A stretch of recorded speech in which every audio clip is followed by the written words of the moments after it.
A very good morning to all. I hope all of you are doing well and preparing to come to the campus. And few may be already in the campus. Is it?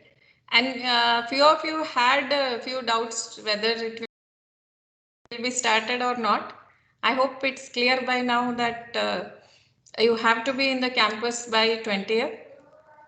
Whether we'll conduct theory classes will be online only, whether you are in the campus or not, and practical only in small group batches we can take the demonstration of clinical examination and other things.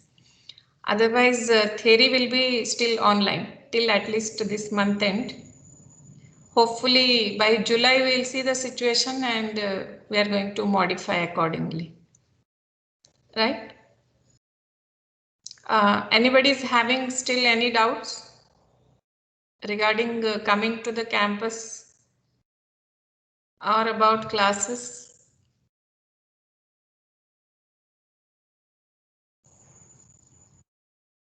I'm audible, I think. Yes, ma'am. Yes, ma'am. Yeah. Only 2 voices are there on the online throughout all the classes. I heard from other faculties also. So anyone is having any doubt? No, ma'am. Yes. So no doubts. So everything, all points are clear. You have to come with RT-PCR negative report, report to the campus and hostel. You will be given all necessary precautions.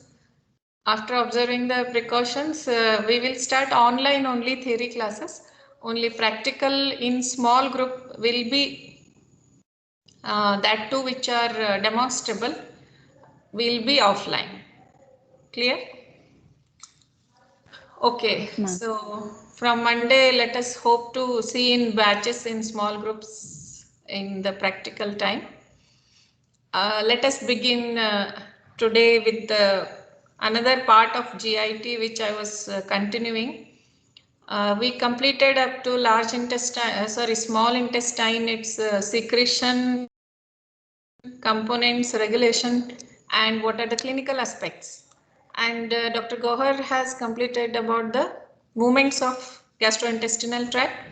So though we are teaching it in secretion and the movements a separate part, because few of the textbooks have done like that. But questions will not be like only on secretion, only on movements.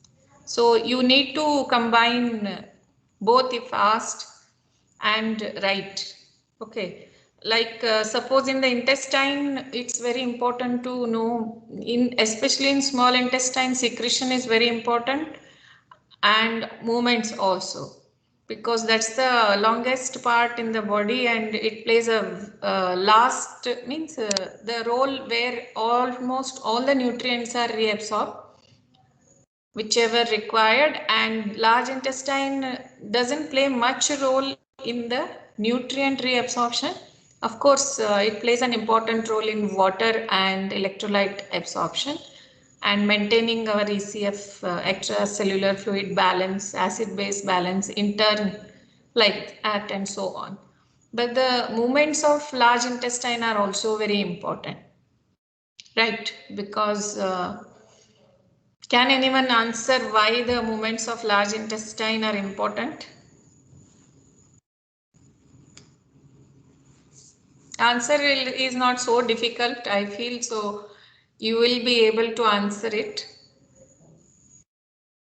Or in other way, if large intestine movements does not takes place as much it is required, what will happen? Anybody? To remove undigested food. Yeah, first is it has to put out all the undigested food and containing all the fiber diet, whatever cellulose and undigested cellulose particles in the form of fecal matter. And for that to put it outside, it needs a proper movements. And without that, trouble will start. Okay. And okay, so let us start with the objectives. That we are going to study in this general objectives of this functional anatomy of large intestine. Then about the large intestine also secretes important few things that we'll study. What is the composition, function and regulation, and what are the disorders of the large intestine. So I'd like to begin again with a case problem here, because whatever knowledge you learn in this physiological basis are for the clinical application only. So tomorrow you have to be able to diagnose the patient of this problem, which is related to the large intestine and its movements especially. So here a newborn, means just born of this 24 hours, the mother complains to the pediatrician who comes to the rounds that her baby has not passed any stool, because within 24 hours, usually within 6 hours, whatever the meconium the child, the baby fetus has swollen during inside the life, we'll put it outside within 6 to 8 hours of birth usually. So, but she noticed that her baby did not do any passage of stool, or there was no bowel movement even for 48 hours after birth. So this was a worrying cause, and what may be the cause, and how to treat, how to diagnose this. And most of the time a baby, newborn baby, fails to pass any stool, or on examination if you find absence of the bowel movements, it is entirely related to the intestine, right? What happens? She also tells to the pediatrician that other signs and symptoms of that baby she observed is within that 48 hours was a swollen belly, right? And there was a dehydration sign also, and the child omitted. It didn't pass any stool, but it omitted. In the omit consisted of green or brown substance, the same thing which would have been passed in the stool as a meconium or the bile. It came out as a vomitus, and so the child, she told that the baby is having constipation, or a bloating, maybe because of the gas presence. Then this makes the child very irritable and fussy, and it keeps on crying. Neither it can take the feeding because it is unable to pass the stool, so it cannot take the feeding. If it takes also, it will omit. So these are the classical signs of the this baby who is unable to pass the stool within 48 hours. And sometimes after in actually this is not seen in newborn, it is in younger children. If the same problem occurs, they will have alternate constipation and diarrhea also. So this is a case problem wherein you will see the typical features, and now we should think what is the cause.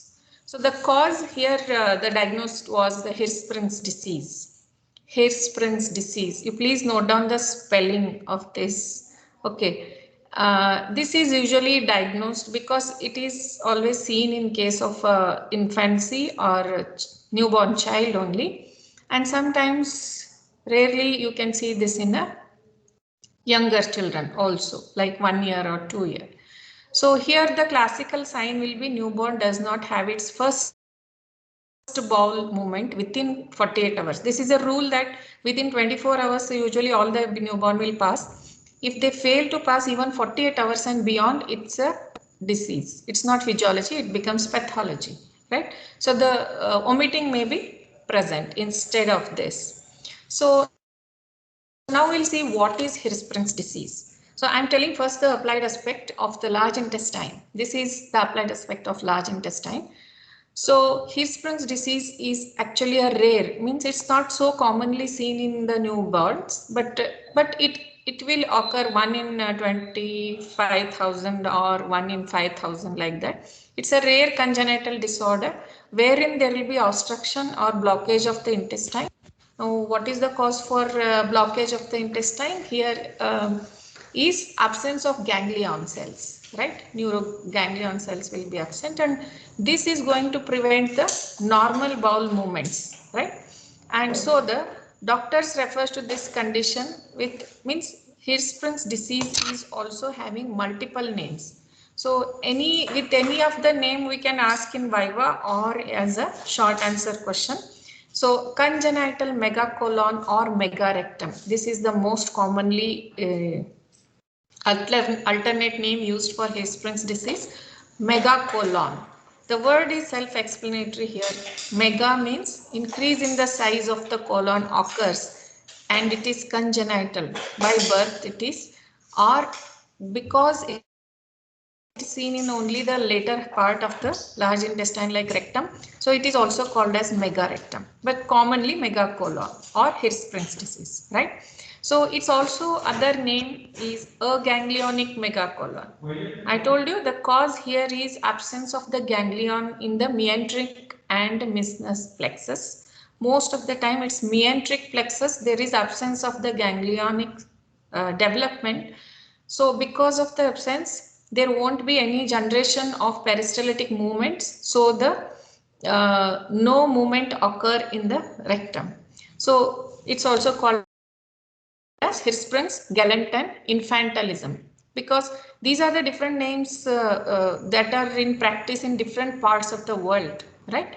So megacolon and Hirschsprung's disease or aganglionic megacolon are most common in India, right? So it's also called as Meyer's disease, Ricci's disease, colonic aganglionosis, means genesis of the ganglion cell does not take place in the colon.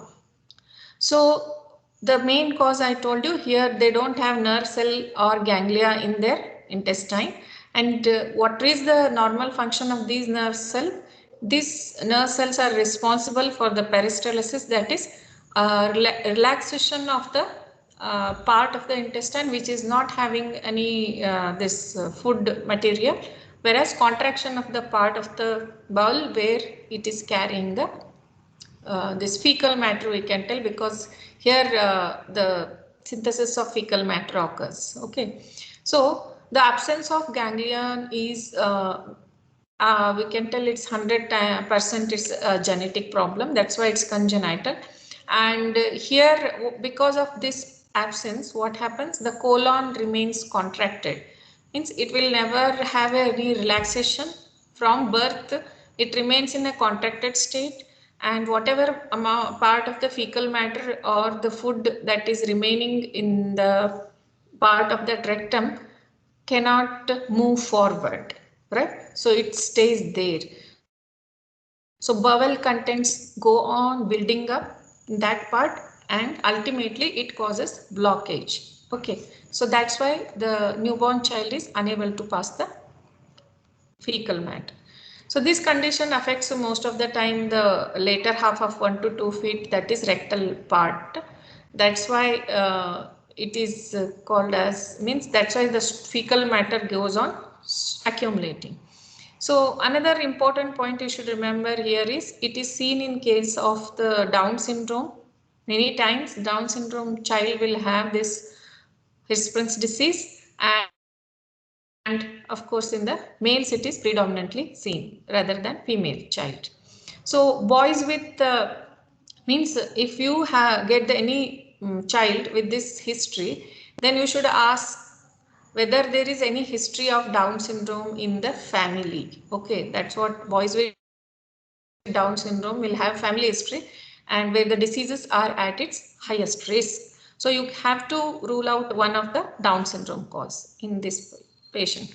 So young children means if it's not seen in identified in newborn, even though it's congenital, some children may escape. They may have alternate constipation and diarrhea, and the mothers will not notice it so keenly. So young children with Hirschsprung's disease, they suffer severe constipation or diarrhea. Means if the newborn becomes old, means younger child, that time these episodes of constipation and diarrhea will increase. So child becomes anemic because of imbalance of electrolytes and water. and of course few of the electrolytes which are essential for the erythropoiesis, even including intrinsic factor and other things. So chronic condition of this diarrhea or constipation will make the child anemic. And another important sign here is delayed growth.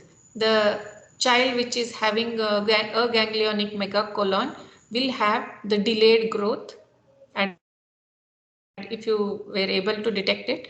So you should look for these important symptoms in younger children who comes with complaints of constipation or diarrhea. You have to rule out anemia and delayed growth in them with the Hirschsprung's disease. So these are the typical signs and symptoms in newborn as well as in the younger children. Now we'll see a few points how to diagnose, right? Here most commonly used is barium enema. You know, enema here, the barium meal is given to the child and it will go up to the colon, and by x-ray they will see where is the stretching and relaxing of this stricture of this colon or rectum part, right? Then you can, if it is unable to diagnose by enema barium, we can go for biopsy, where a sample of tissue is taken out and it is checked for the presence or absence of the ganglia. Then the last important diagnosing is rectal manometry. Nowadays they do, wherein a small balloon is inserted into the rectum to measure the pressure changes of the internal and external sphincter. So in Hirschsprung's disease, pressure in the before the internal sphincter will be very high because there will be accumulation of the fecal matter, right? So those were the investigations. You are going to confirm it. And coming to the treatment part here, surgery is basically done to remove the affected portion. The ganglionic part of the colon is removed because that's not going to function at all. Unnecessarily, it will create a lot of problem, obstruction. So that much portion of resected, taken out from the colon, or they may go for colostomy. So wherein an opening is done to the colon surgically created, and that opening of the intestine is brought to the abdominal surface, and colostomy we call, and stool contents are excreted through this opening externally directly, bypassing that strictured part of the rectum where ganglion are there, and there will be a bag always attached to their abdomen where the fecal matter is collected, and that is removed periodically.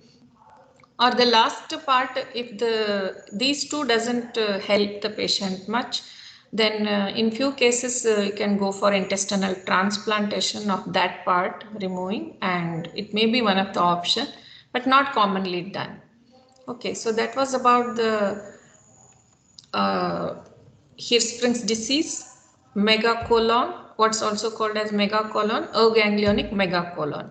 What is the cause of that, and what are the clinical features in newborn, what are the clinical features in the younger child, and what are the investigations and what are the treatment. So this much you should be able to write if you get a short answer on aganglionic megacolon or Hirschsprung's disease. And I told you it may be asked in Viva also, most commonly. Now coming to the large intestine physiological part, I think all of you know what are the parts of the large intestine. It starts with the appendix, ascending colon, cecum, then ascending colon, transverse colon, descending rectum part, and anus part, right? So what is the main function here also? It's absorption of basically water and electrolytes, formation and storage of the fecal matter. So length approximately large intestine is 1.5 meters, and its width diameter is 6 centimeter. That's why it's called as a large intestine, right? You should remember in this medicine that the most of the meaning or answer for that will be there in its name only, right? Aganglionic megacolon, then large intestine. The words are self-explanatory many times, right? You should only able to catch it and remember. So So the outer muscle fibers of this, I'm just telling physiological anatomy, where in anatomy in detail you are going to study this. Tinea coli. This is the classical feature, means if you become a surgeon and you are opening the abdomen, how to differentiate between small intestine and large intestine. Sometimes it's difficult in the patient where you are operating. So you should look for Tinea coli to identify it as a large intestine, and you will also find alternate thick and thin folds, like they are called as haustrations, like haustral movements, or haustre is a plural word. So you should be able to identify the large intestine in the dissection time or in the live patient with these two important landmarks or anatomical marks. So microscopically, here the difference between large and small intestine is villi are completely absent in the large intestine, whereas villi are most prominent in the small intestine. But crypts of Leberkun are plenty in large intestine, and the glands here, columnar crypts of Leberkun are long and straight. They have got again columnar cells, and there are many goblet cells present in the large intestine, because the main important another function is to secrete a large amount of mucus, which will help in the smooth movement of this fecal matter to be expelled outside through the defecation, right? Then here Paneth cells are absent. So how will you differentiate microscopically, histologically between small and large intestine? You should look for the absence of villi and absence of Paneth cells if you can make it out in the histology. Okay. So coming to the juice, water is of course 99.5% and solids. What you should remember here, there are no enzymes actually, right? As you see, lot of enzymes in all other juices of the GIT. Here only organic and inorganic substances are there, where albumin, globulin, mucin, urea, and debris of epithelial cells, and these all undigested and excess will be excreted into the fecal matter. Inorganic substances, these are very important to maintain the extracellular fluid balance as well as the acid base balance of our body. So sodium, calcium, potassium, bicarbonate, chloride, phosphate and sulfate. We'll see what is the importance of these ions later when we study the absorption and digestion of proteins and fats, because with these pumps only the amino acids and triglycerides are absorbed. So just to go through again, major functions are to maintain ECF by water and electrolyte absorption, formation and storage of fecal matter. Approximately 150 gram per day is formed and it's stored, and the movement I think every 24 hours, 12 to 16 hours minimum, it stays in the large intestine. After that, fecal matter is discarded. So fermentation of some of the indigested food matter by bacteria. This is another important part of the large intestine, where the bacterial flora, what we have seen in small intestine, is also equally important in large intestine, wherein they will do fermentation of this, and that will help as a food to the bacteria.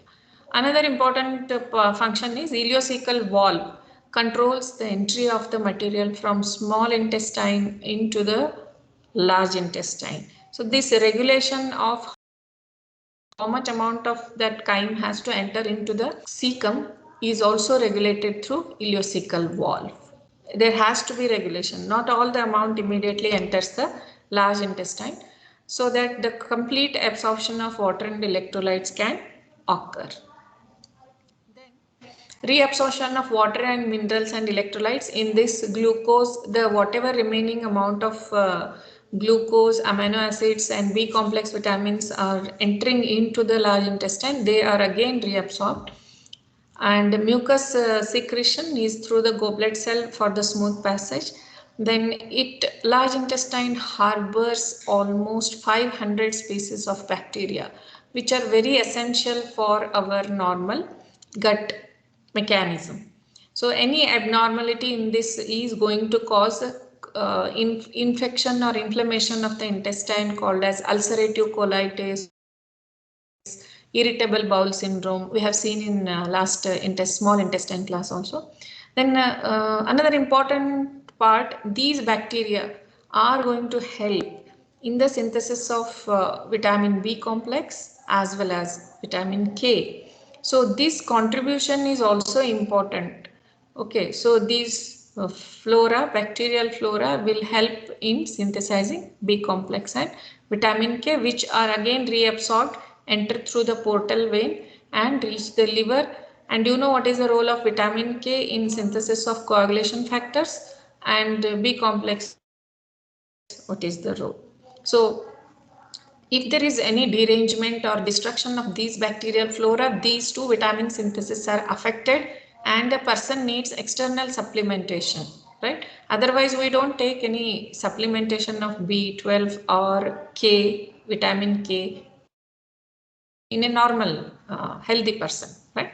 So another important function of large intestine is to produce the gases like carbon dioxide, methane and hydrogen sulfide. So these are 8 important functions which a large intestine plays, right? So the then I would like to add few of the recent research that has revealed in this gut flora. So they did a research and they found that the gut bacteria perform a host of very useful function. First is they ferment. Fermentation of this undigested macronutrient material is important for the either formation of the fecal matter or for the production of vitamin K and the vitamin B complex.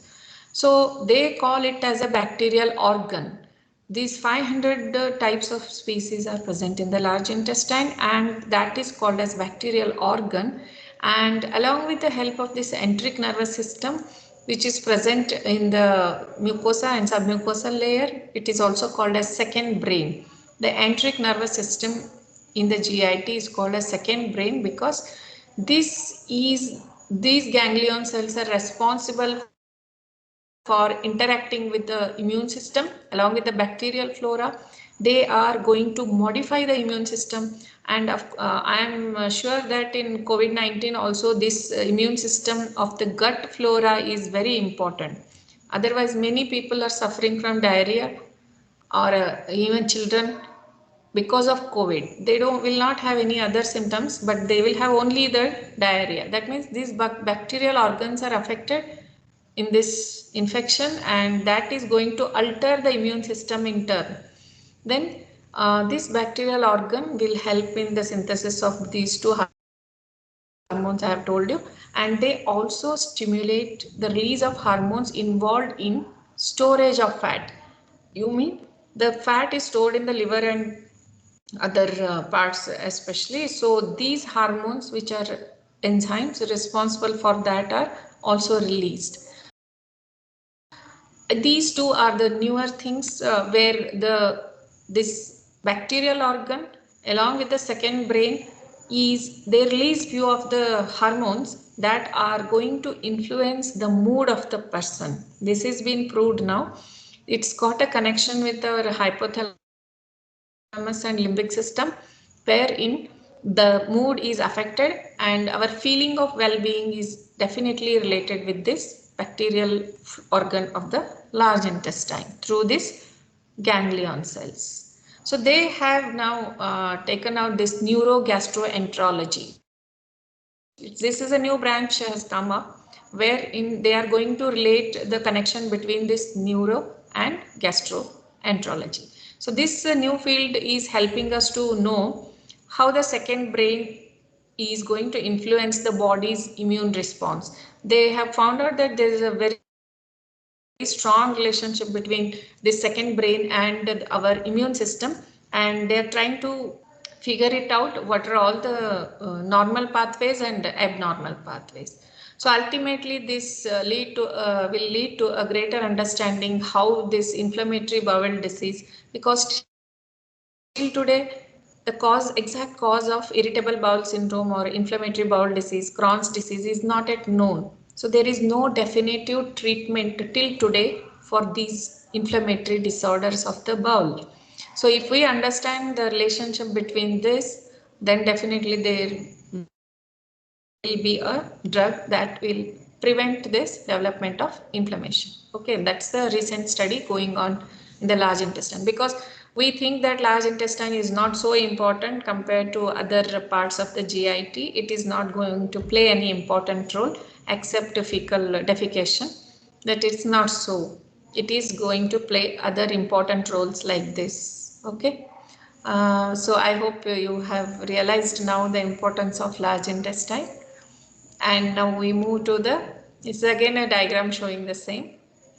So I'd like to tell, because you will get a one question on fiber diet, importance of fiber diet in our GI tract. So most of the time we tell fiber diet we should eat to prevent constipation and to keep our gut healthy, and most importantly it will prevent the development of colonic cancers. So I'm just highlighting. You have to read a little bit more about the fiber diet and its importance. So we have to consume healthy, balanced diet, which is healthy diet is nowadays considered to be which consumes more fruits, vegetables, and dal and pulses like that. So apart from this, these fruits and vegetables will have a lot of fiber that will prevent the development of cancer of colon. Then always we should take adequate amount of water, which is again important, and doing exercise is also equally important. Then we should follow the recommended guidelines for colon cancer screening and colonoscopies. Now they thought that colon cancers are more common after certain age, like above 40 years or 35 years. And there are few factors which are predisposing for this. And regularly in Western countries, they undergo screening for colon cancer and colonoscopy. There is a protocol they have to undergo yearly, this screening program. So these are the few things which will highlight the importance of fiber diet. So that completes about the large intestine. Now quickly I will tell about in last class I had told about digestion and absorption of carbohydrate and its abnormalities. Now we'll see today the protein digestion and absorption and fat digestion and absorption. So proteins, everyday normal requirement is 0.5 to 0.7 grams per kg of the weight of the person. So if I'm 65 kg, I should take accordingly this according to my body weight. It has to be consumed. So if you want to advise any patient, then you should also advise according to their per kg body weight. Then sources, everybody knows these are the richest sources: meat, fish, cheese, eggs, beans, pulses, nuts, seeds, and bread. Now you have to advise to the patient which are more common to that area. We can't ask our village people to consume bread or cheese or hummus, right? Which is not available. We should tell them to eat more nuts, seeds, then pulses. If they are non-vegetarian, they'll go for the meat. So endogenously also our body synthesizes proteins, like 30 to 50 gram per day is synthesized endogenously, means from inside our body, from various GIT secretions and desquamated epithelial cells. The dead and worn out epithelial cells will release the proteins and they are reabsorbed again. So here this picture shows the digestion of protein starts from the basically from stomach, wherein hydrochloric acid is going to activate pepsin, and pepsin breaks down the proteins into peptones and proteoses. Now they further enter into this small intestine. As such, there is no digestion occurring in the saliva or buccal cavity. So in small intestine, almost complete digestion occurs of the proteins and they are reabsorbed by trypsin and chymotrypsin, and both break this polypeptides into the smaller peptidases. Di and tripeptidases are formed, and this again dipeptidase and tripeptidase, these are the enzymes that are present in the brush border of the small intestine, and they further digest these. Even carboxypeptidase dipeptidase, tripeptidase. They break down these 2 proteins, amino acid bonds into single amino acids, and this single amino acid will enter into the enterocyte, that is small intestine. So this is the digestion of proteins, and how these amino acids are entering into the enterocytes of the small intestine is shown either with the sodium amino acid pump or hydrogen amino acid pump. Means through sodium they will enter inside, or through hydrogen ion, and some large proteins are bound and they are just absorbed as a capsule. So in sodium dependent active transport plays an important role in the absorption, like this. Then that was the digestion part of the proteins. Now transport of amino acid in the blood capillaries. Once they are reabsorbed, how they will travel into the blood capillaries. Here from this luminocytes, that is epithelial cells, enterocytes, through simple diffusion or facilitated diffusion, they will enter into the interstitial space, and again here simple diffusion, they will enter into the capillaries. So if you see, there is no active transport occurring in the transport of these amino acids into the blood. It's only diffusion or facilitated diffusion at the most, or simple diffusion. So ultimately they enter into the blood capillaries.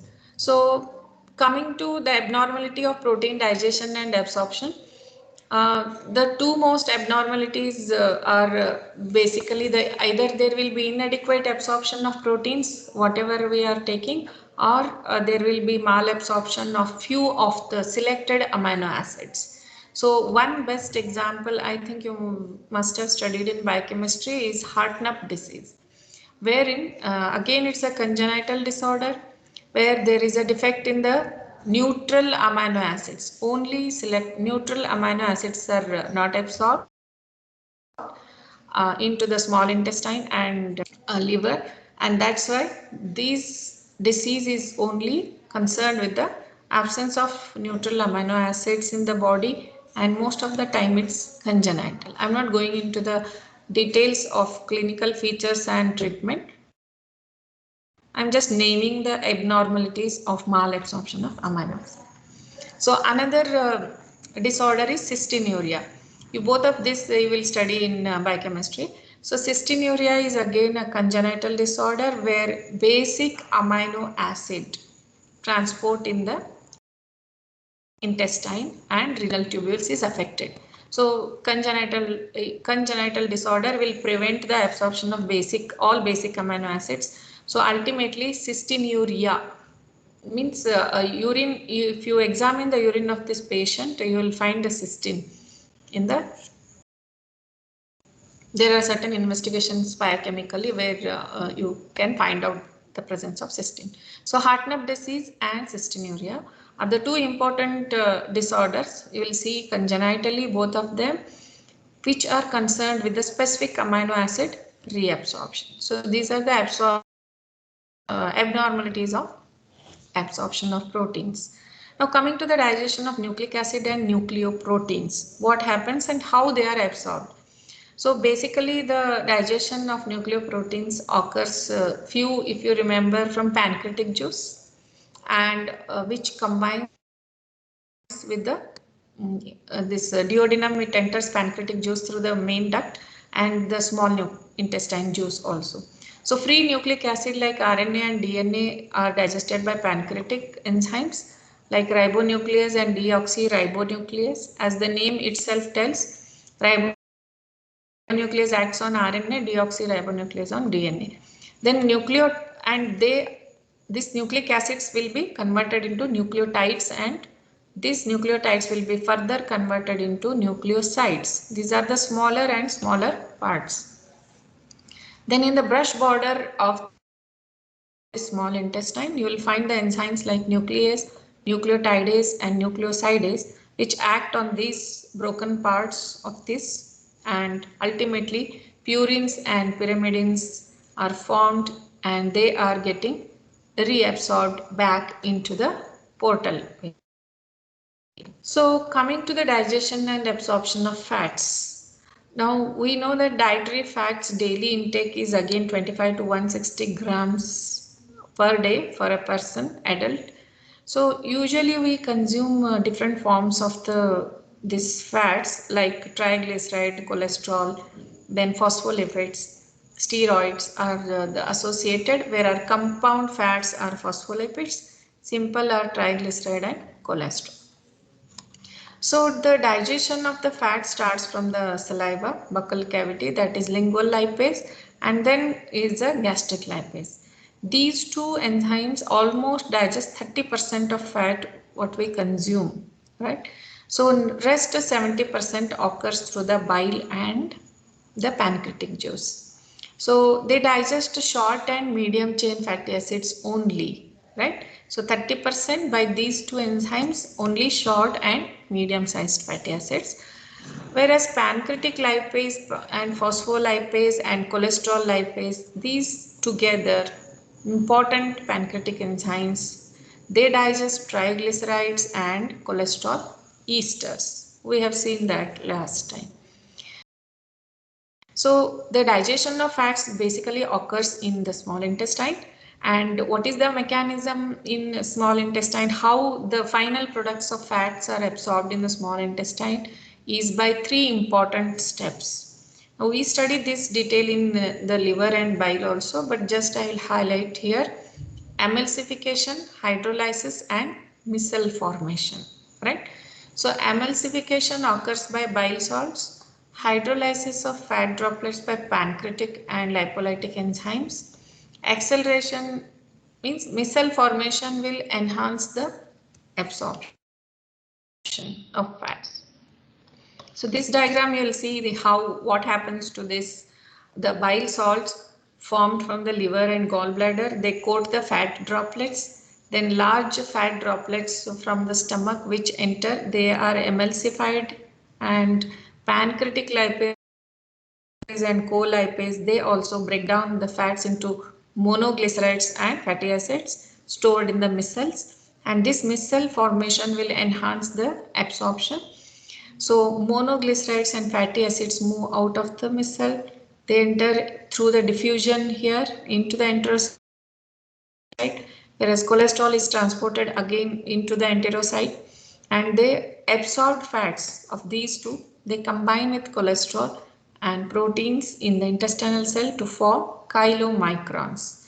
This is another important step where these chylomicrons, they are the combination of cholesterol, triglyceride and proteins, and they enter through the Golgi apparatus. They either enter into the blood capillaries, right, and then they are stored in the liver, or they will also be removed by the lymphatic system and they will enter into the lacteal glands, and then lymph that ultimately goes to the inferior vena cava.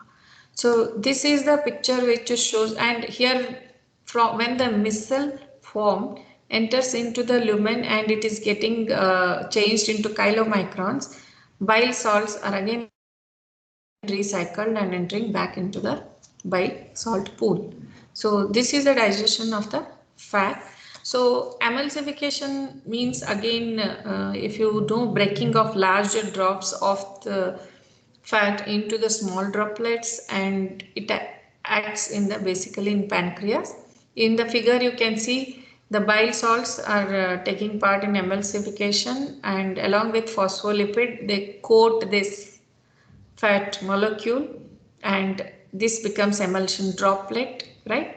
And lecithin is going to enhance the formation of this emulsion droplet by the bile salts. Now hydrolysis of fat droplets by pancreatic and intestinal lipolytic enzymes. Now second step, this is after emulsification hydrolysis takes place. This basically takes place by pancreatic and intestinal lipolytic enzymes, where we know that pancreas is having three types of enzymes for like pancreatic lipase, cholesterol ester, hydrolase. So what happens here, cholesterol ester is getting converted into cholesterol and fatty acid by the enzyme cholesterol ester hydrolase. This enzyme is very important in conversion of this. Then phospholipase A2. So phospholipase A2 hydrolyzes the phospholipase and separate formed are fatty acids from them is formed. So cholesterol ester hydrolase and phospholipase are two important enzymes which will help in the digestion. Now acceleration of fat digestion occurs by the third step, that is micelle formation. So you can see hydrophobic tails are inside, hydrophilic heads are outside situated, so that in the aqueous solution it can digest easily, and they are the water soluble. Actually fat is not water soluble, but it is made water soluble by this structure, micelle formation, by hydrophilic head outside and hydrophobic tail inside. So this structure can dissolve into the water, and this basically consists of monoglycerides and free fatty acids into the central part. So easily it will be absorbed into the enterocyte and enter into the blood or lymphatics. So most fats are absorbed in the duodenum, very less are in the ileum. So in the form of fatty acids and monoglycerides, and steps include transportation of these micelles into the brush border of the small intestine, and there will be diffusion of lipids across the enterocyte cell membrane. So diffusion, again here there is no active transport. Diffusion is a passive transport. So transport of lipids from inside the enterocyte into the interstitial cell space also takes place. So this is interstitial cell space takes place, and few of them enter into the blood capillary, few into the lactea. So interstitial space into the, how it happens, again here as I told you, diffusion is the main process that takes place across the basal border of the enterocytes. Like if you remember, okay, renal system has not yet been started. So basal border of enterocyte, if you take a cell, right, there will be a, okay, that structure is not, okay. So transport of lipids ultimately, if you see this, is into the circulation occurs, and here the enterocyte basal means down portion, basal border of the cell. Here it moves out, right? This will be the apical border of the cell, upper part, and lower part of the cell, this whole cell enterocyte, this is the basal part. Okay. After exit from enterocytes, the chylomicrons merge into larger droplets. They then from interstitium diffuse into the lacteals, that they enter into lymphatic circulation or thoracic duct. Ultimately, they enter into the blood circulation later. So few of them will enter into the blood capillaries, few will enter into the lymphatic circulation. So but short chain fatty acids of fats are digested only in the colon, right? With the help of that bacterial organ, what we have studied. So this bacteria and complex carbohydrates along with dietary fibers and starch, they are going to form this short chain fatty acids, and that will be absorbed back by specific epithelial cells situated in the colon. These short chain fatty acids forming the complex with this in the colon are going to used for the calorie, that is energy synthesis, or they have got a trophic effect on the cells of the large intestine, and that they continuously renovate the large epithelial cells of small and large intestine. And third important, they take part in acid base balance, these specific this complex, and they also promote sodium absorption. So you can see what is the use of short chain fatty acids digesting only in the colon is for the function of this.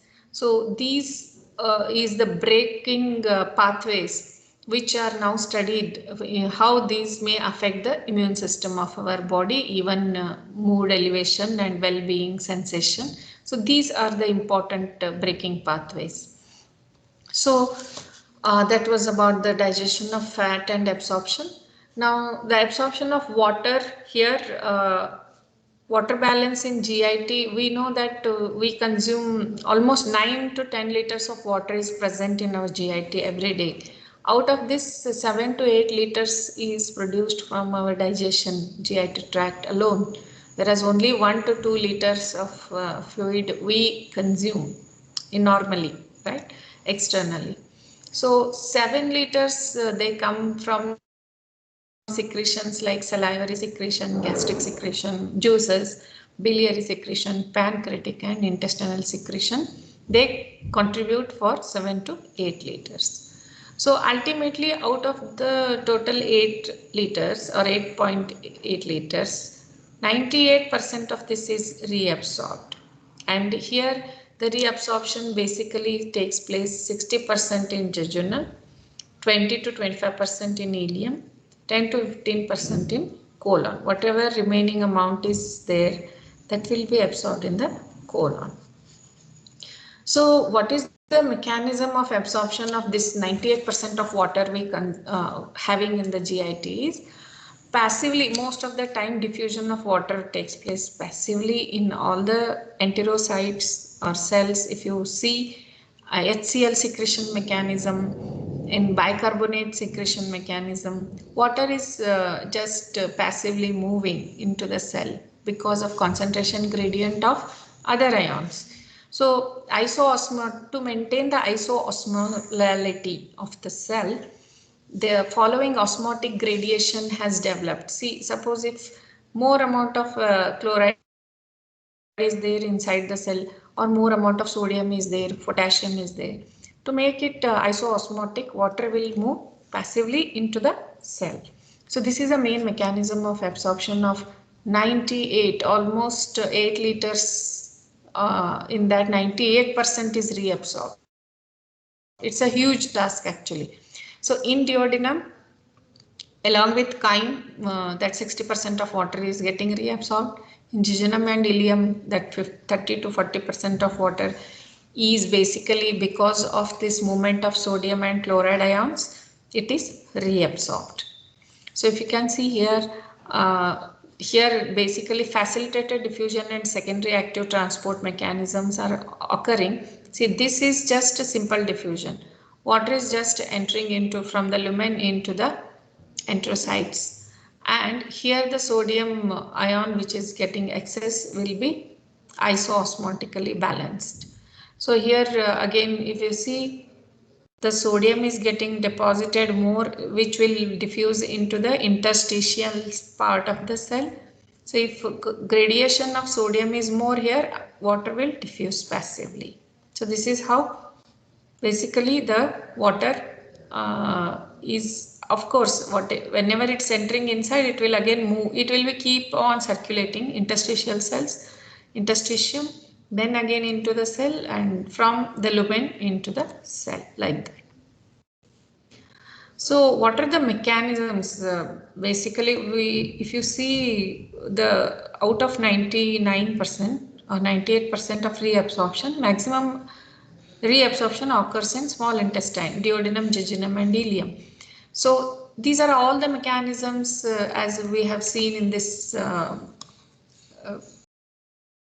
picture is going to play. One is sodium glucose co-transporters are there in the enterocytes, a huge number, you know, wherein glucose is getting reabsorbed. So to balance, isoosmotically balancing this, water is getting diffused. Sodium amino acid transporters are there. Sodium hydrogen counter transporters.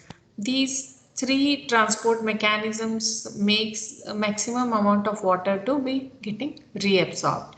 And few of the other mechanism like potassium, which is passively diffusing into the jejunum, will drag water along with that because of gradient again. And chloride in exchange with bicarbonate. This is another important mechanism. If you see in pancreas, the bicarbonate ion is getting synthesized more. in HCl secretion in stomach. Again, this bicarbonate chloride exchange is there.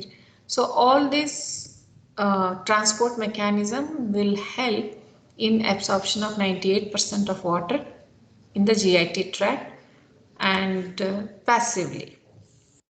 So in colon, the passive diffusion of via sodium channels is stimulated by aldosterone. So we have to remember aldosterone is another important hormone which regulates the water absorption, sodium absorption actually.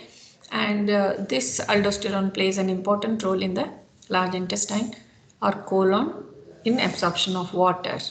It regulates. If dehydration is there, then more amount of water is reabsorbed, and if normal is there, then less amount of water is reabsorbed.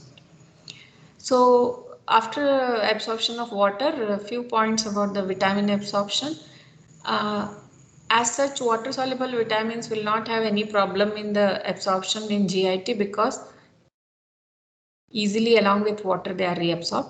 But in the water soluble vitamins, vitamin B12 is having a complex mechanism of absorption because it has to combine with intrinsic factor, then only this complex which is formed will be absorbed. Otherwise, if there is absence of intrinsic factor, there won't be any reabsorption of vitamin B12. This we should remember. Then there are specific receptors in the brush border absorbing to the anthracytes. Then vitamin A, D, E, K. These are fat soluble and they are present in the upper small intestine, and they depend upon the absorption of bile and pancreatic juice. Because they are fat soluble vitamins, they have to depend on the bile and pancreatic juice for their absorption.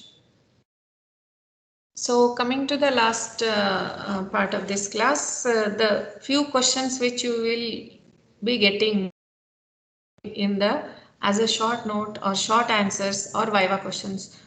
You won't get any long question in this portion, today's class. So most common, I have already told what is congenital megacolon or Hirschsprung's disease, maybe short answer question or viva question. What are the functions of colon? Of course, it will be a question. Then what is ulcerative colitis and gut bacteria, role of gut bacteria, then the importance of fiber diet, right? And the movements, like if you remember the movements, the mass peristalsis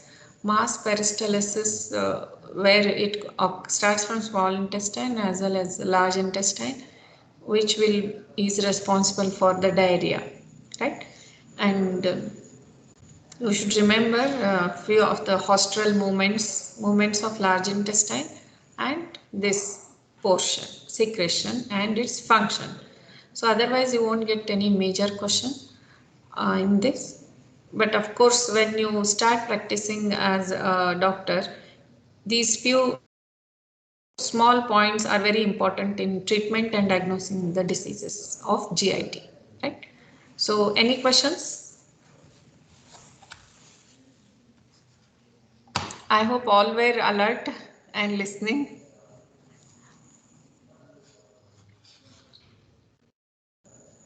Anything else you would like to ask, you can ask. Otherwise, I will close the class today.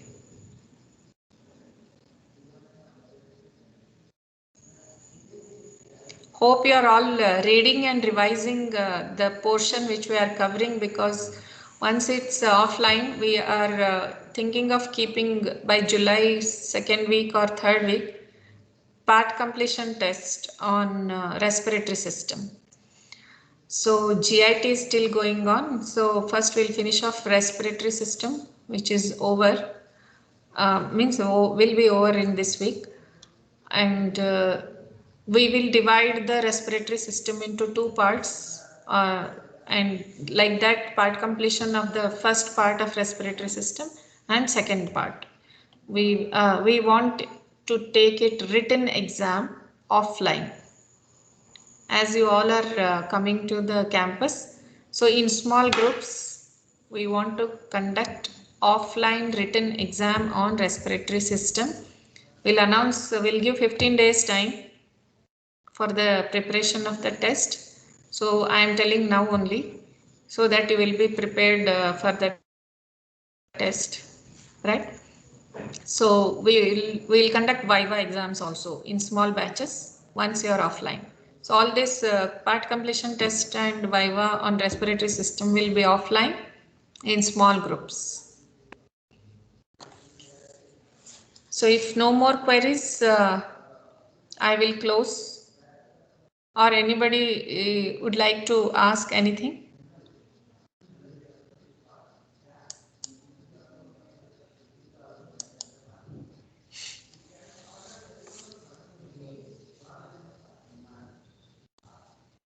How many of you are in the campus already?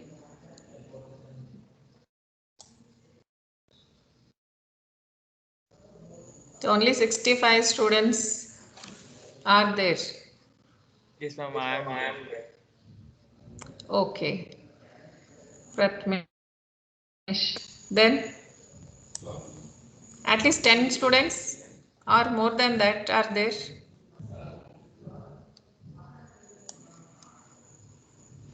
Okay. So you be ready with the part completion test of respiratory system in another 20 days, right? So once by 21st you will be in the campus, and I think 10 or 15 days are enough to prepare for the only first half, means will not touch the applied aspect like high altitude and underwater systems will not be touched. Up to oxygen carbon dioxide transport mechanism, we'll keep first part written exam offline. The same thing will be followed by Viva also. So we'll be, after respiratory system is over, we'll keep on GIT, then CNS. So like this, every system end we are going to conduct now written test, because you should have a practice of writing. All these days there is no writing at all. So Viva and writing. Okay. Okay. Thank you. Thank you. Thank you. Thank you, ma'am. Thank you, ma'am. Thank you, ma'am. Thank you, ma'am. Thank you, ma'am.